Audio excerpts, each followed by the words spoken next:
Hello everyone and welcome to my channel, Cooking for the Family. Happy holidays and Merry Christmas. Today we are going to be doing date nut bread. So I'm going to share with you, this is an old school recipe for date nut bread. These are the ingredients that we're going to be using. Are you ready? Let's get started. So for our dates, for the recipe, you want to use the Medjool dates, okay? The Medjool dates are the nice oval ones. They are nice, big size, and we're going to take the pits out. And see, this is what the pit looks like if you're not familiar with pitting your dates.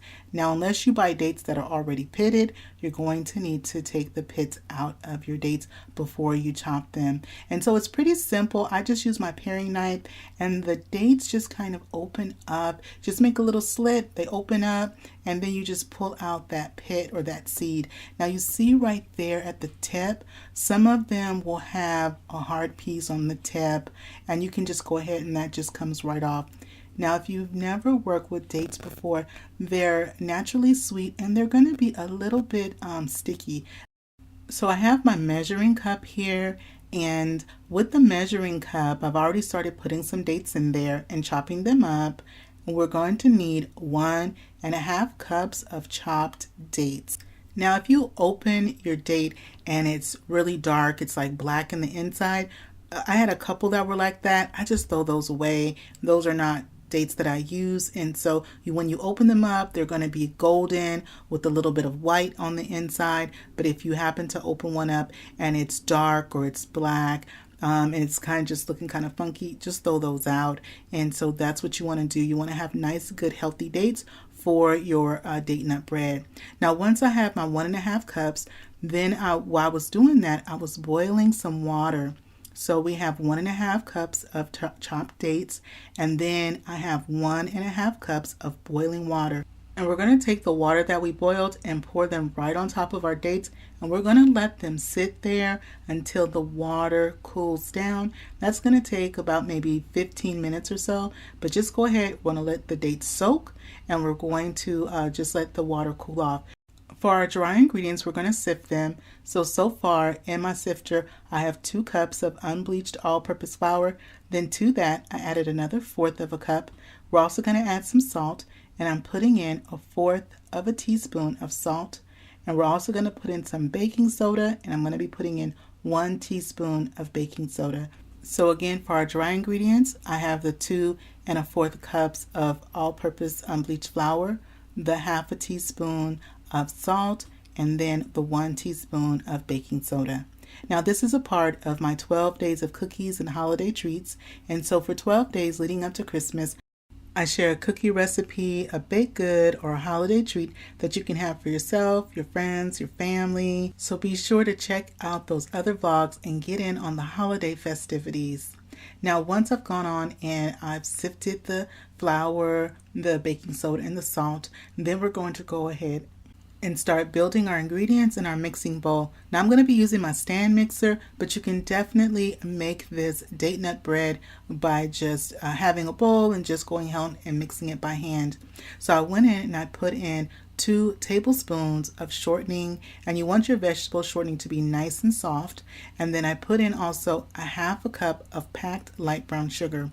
Now, a variation that you can make with this recipe is, instead of using light brown sugar, you can use regular granulated sugar, and you would use 1 cup. Now, we want to whip the shortening, the light brown sugar, and the egg. And my egg was at room temperature. You want to whip it until it becomes nice and frothy. And you want it to look like this. So that way everything is nice and well blended, because we're not putting a lot of butter or shortening. So we don't have a lot. We only have a couple of tablespoons. And so you want to make sure that you whip it really well, because that is going to make the difference when it comes to our nut bread. Our dates have been soaking in our boiling water. Everything is nice and cool. The water has cooled down. Our dates and the water to our bowl, and you want to add it all in just like that. Now, in the description box below, I will have a list of all the ingredients you need to make this wonderful date nut bread, as well as that variation to use 1 cup of granulated sugar instead of using the 1/2 cup of light brown sugar. Now, if you are new to my channel, welcome in. And if you're a returner, welcome back. My name is Devon, and on my channel, love to share what I cook and bake from my family and my kitchen. This is my favorite time of year, and so I'm always cooking something or baking something, and I just have always liked to do that and enjoy that. And so if you enjoy that type of content, I hope you consider subscribing. So once we blended in our date nuts and also that liquid, we gradually added in our dry ingredients a little bit at a time. And so once we have our dry ingredients in, we're going to continue to mix it slowly. You want to mix it slowly because we don't want to make our bread too tough. The bread comes out nice and it comes out tender, very moist, a really nice nut bread. And traditionally, this date nut bread recipe, it's typically served like in the morning for breakfast with a little bit of butter on it, or either it's served in the evening time, like if you had company over and then you had dinner, you would serve this in the evening and everyone's sitting around having coffee and a little bit of this bread because like I mentioned before, it's not very sweet. You get that natural sweetness from the dates, and so the half a cup of the light brown sugar makes it just a subtle sweetness, but if you want a little bit more sweetness, you'd want to bump that up to the 1 cup of regular granulated sugar. So I went in and I added in my nuts, and that was 1 cup of chopped pecans that I added in. Now you can also use chopped walnuts if you like. I have a 9x5 loaf pan that I went on and I sprayed very well. Now before we bake it, we let it sit for 20 minutes. Okay, so let it sit for 20 minutes before you put in the oven. I baked it at 350 for 50 to 60 minutes. Mine baked for 52 minutes. So again, once you put it in the loaf pan, you let it sit for 20 minutes, then you put it in the oven. You go ahead and bake it at that 350 for 50 to 60 minutes, okay? So I went on and I took it out of the loaf pan. I let it cool a little bit before we sliced it. I'm going to go ahead and serve us up some. I got some butter as well. I'm going to serve us a middle piece instead of the end piece today. And comment down below and let me know, share with me, what are some things that you love to bake during the holiday season? Well, this is our old-fashioned date nut bread. You see the pecans in there. You see those pieces of date.